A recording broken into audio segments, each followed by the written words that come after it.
So just to say a bit about the context here of Lunchworks. When we moved into these offices, it was about in June, I think, and we came here in partnership with Reason Digital. And we wanted to do something really because our client base are really social enterprises like ourselves. Frankie and I, Dovetail and Matt and company are social enterprises. And we work with people across the third sector really. We work with charities, arts organisations and other social enterprises. So what with the financial situation, the cutbacks in public expenditure, people really feeling the pinch across this sector, we wanted to do something that was perhaps a little more optimistic and hopeful, kind of invite people in for lunch and have a discussion. So we've had political commentator Jerry Hassan came first of all, and then we had a voiceover artist who came last time. And we really wanted to talk about diverse representation in the media. And this is because, really, I think organisations such as ourselves, particularly in the current climate, need to make the very most of the assets that we've got. You know, we can't depend all the time on public sector funding. So, and that's about profile. We need to make sure that we make the most of all the assets that we've got. And even though a lot of organisations that Frankie and I and Matt and team work with may not have a lot of money, but what we do have are great stories. We've got great stories and fantastic work going on. You know, amazing volunteers, extraordinary projects, artistic projects, and you see people really, you know, fulfilling their ambitions and reaching their potential through real grassroots work with people, volunteers and dedicated workers working with them on the ground. And I think a lot of us feel that we have great stories going on.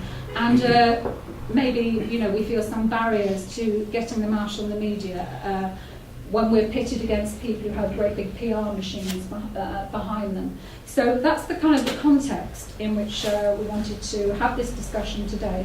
So, as I say, we've asked you kindly for questions. Well, we haven't asked you kindly. You've kindly given us questions.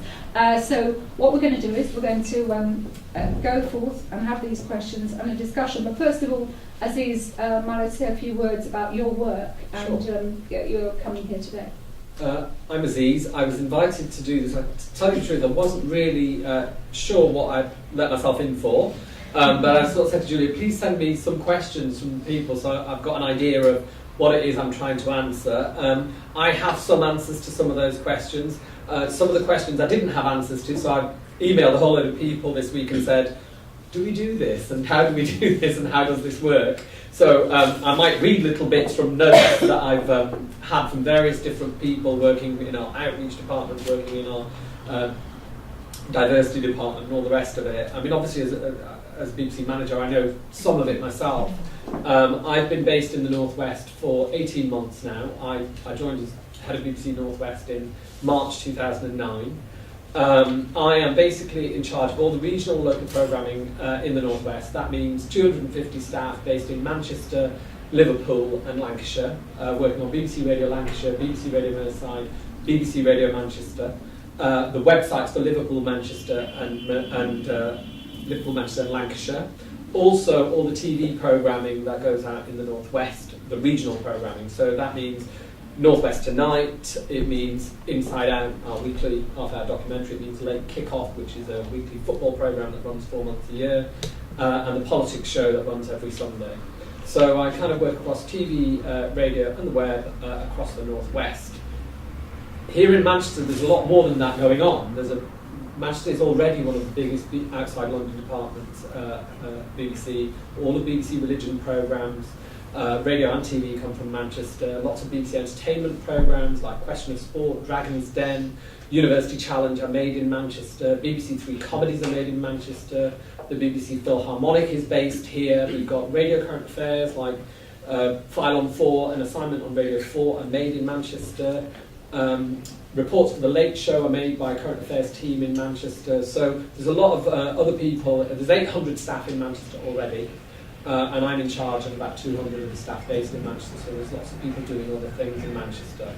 And I'm sure you've all heard about Salford and about the move to Media City. So this will become the second biggest BBC centre outside London, with 2,500 staff at Media City, and the extra departments coming up: BBC Sport, BBC Radio 5 Live, all of the children's departments, so Newsround, Blue Peter, CBeebies and CBBC will all be run from Salford, and the BBC Learning Department as well. And a big chunk of our, we call it Future Media and Technology, which is not very easy to understand thing, but basically the people who do all the online and interactive stuff, a big chunk of them are coming. So the people who are developing the new internet TV called YouView, which you will hear a lot about in the next few years, they're coming to Manchester. The BBC who do the people who build the front page of BBC Online, they'll be based in Manchester as well.